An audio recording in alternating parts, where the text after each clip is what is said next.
Welcome back. Glad you're here. Been away for a while. Had some some life happen, but that's over and I'm back. Today I'd like to talk about ballistics and energies and stuff on a 3-win mag. I've talked about a 6.5 Creedmoor and talked about max ranges and that kind of stuff of what the state of Colorado talks about as far as an ethical shot on elk. As a review, in the state of Colorado, 1,500 foot-pounds of pressure is what the state of Colorado recommends as a minimum amount of pressure for hitting a large game animal in the state of Colorado, particularly things like elk, moose, and black bear. There are a lot of ways to achieve this. Obviously, with a 6.5 Creedmoor, you get a 3-win mags. There's calibers all over the spectrum. Obviously, today we're going to talk about 3-win mag. 3-win mag is what I use for hunting. It's mostly because of the prevalence of ammo and the ability to get parts and that kind of stuff for reloading. I do reload. I didn't this last season. I changed my my ammunition late, and I had to go with a factory. And that's the Precision Hunter that you see on the left, and we'll talk about that in a minute. So, as far as ranges goes, there are some people have the ability to shoot out beyond 200 or 300 yards. I'm going to highly recommend that you never do that unless you have the skills and have the ability to actually do that and take an ethical shot. By ethical shot, I mean hit lungs, heart region from the distance that you're shooting at. For your larger calibers, obviously you can get out a lot farther, and they give you the technical capability to shoot a lot farther. However, doing so may or may not be ethical based on your skill set. Some people have the skills, some people don't. It's okay one way or the other. It just is. So setting up what we're going to do, I've got some ballistics data. I've got my my Nosler, reloading book, and the powder that I like to use are the RL22. Left hand side over here we've got the ELDXs. It's 178 grain ELDX. There's a 200 grain factory loaded ammunition and 220 grain ELDX in the back.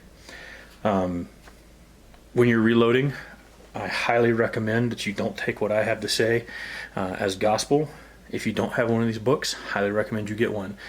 Doesn't matter whether it's Nosler, Hornady makes them, Spear makes them, Berger makes them, whatever your preferred loading book is, or preferred ammunition, whatever, it's there. Highly recommend that you use it, and do not take what I'm saying here, even though I'm referencing a book. Do not take what I am saying here as good for you. You need to go do the research and learn on your own. So what I like to point out is I do use the Nosler reloading book. I started out using Nosler bullets, and I like the load data, and I like how it performs in my rifle. Each rifle is made a little bit differently. Each person shoots those rifles a little bit differently. Reloading is a very highly personalized craft, so highly recommend you do your own experimentation again.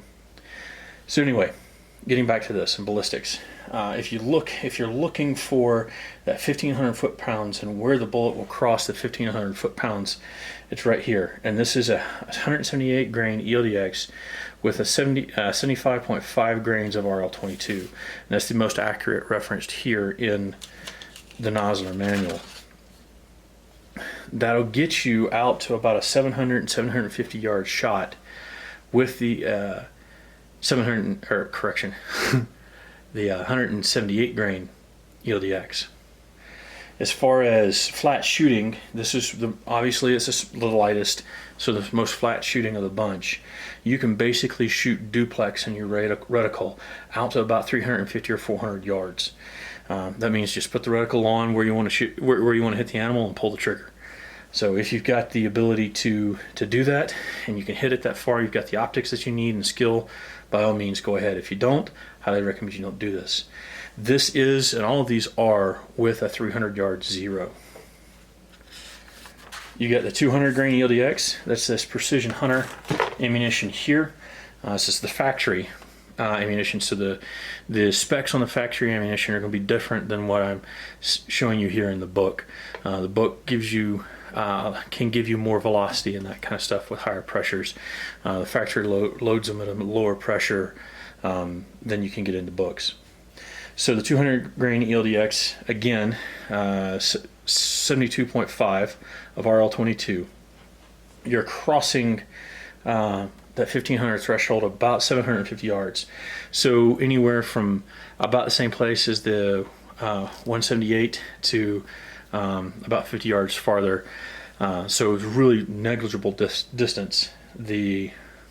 As far as shooting duplex, you're about 350 yards. So again, anywhere from about 50 yards shorter to right about the same thing as 178 grain. Not a lot of difference in the difference in the weight of the bullet. Now, coming out to the 220 grain, again, you're going to cross your duplex reticle line at about 350 yards. And then this one obviously is the heaviest, highest ballistic coefficient. You can shoot out a lot farther, so 800 to 850 yards with the 220 grain. Obviously each one of these has their pros and cons. For me personally, I think I'm sticking with 178 grain because I can't ethically shoot out to 700, 750 yards, so I won't. So at that point it doesn't make a difference. For me, the biggest thing is the flatter shooting round and be able to get that duplex shot at a farther range and have more confidence that whatever I'm doing will be ethical and will kill the animal on the first shot. So that's what that is. I think that's all I've got for this particular video. Hopefully short, sweet, and quick. Hopefully some good information in there on the different grain weights and why the grain weights may or may not matter. I know there's a lot of opinion and there's a lot of other information out there. This is what it is for me, and this is the way I approach reloading and hunting. Everybody has their own way of doing things, and I'm in no way knocking anybody who does anything differently than I do. This is just the way I do it and the way I see things.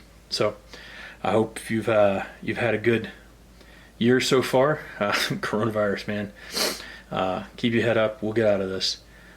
But anyway, I appreciate your time. If you like this, please hit the like button. Please subscribe. Thank you.